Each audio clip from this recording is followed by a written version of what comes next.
Your dictation will start after 5 seconds.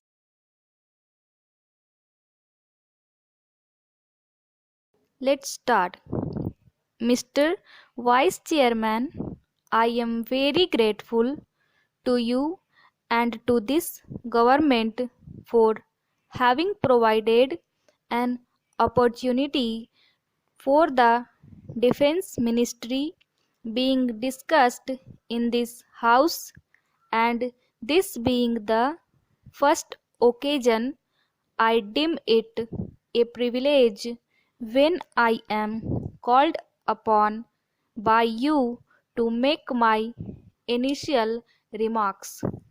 The report on defense has been circulated to the members of the two houses of parliament, and I read it twice over, but I consider that the report on defense to be dull, dreary, and defenseless, and I shall come out with my reasons a little later, but the first thing I would like to impress upon the House is that the foundation for a sound defense policy should be primarily the security of the country.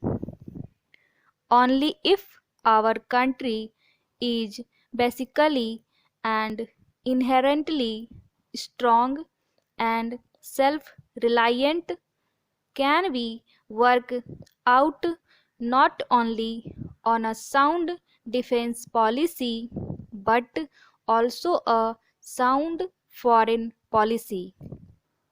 Reliance on our own strength should be the badge of our pride.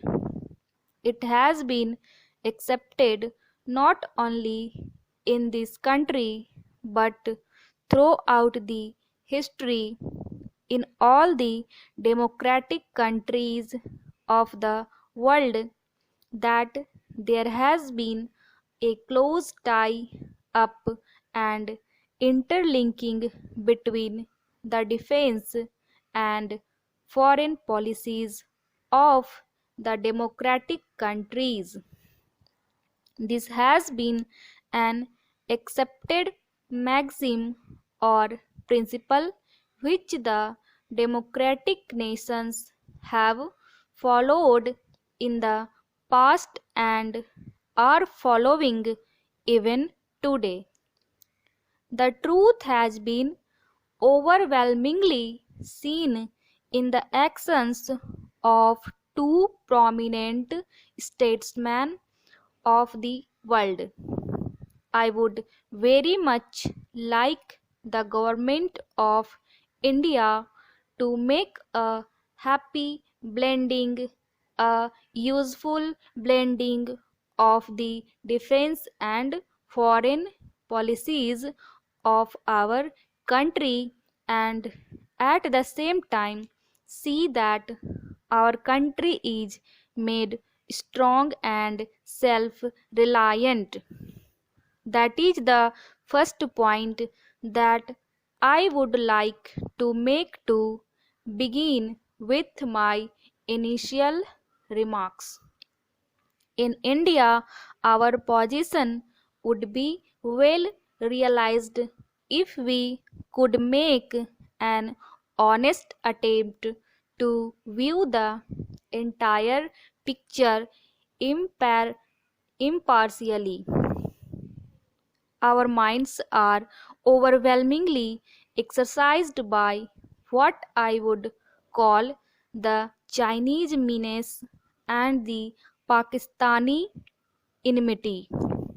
While it is necessary for our country to be prepared to meet the external aggression from whichever quarters it might come, it is a moot point, and I make a very humble submission in this direction whether we should surpass or equal all the others in the matter of space and nuclear development.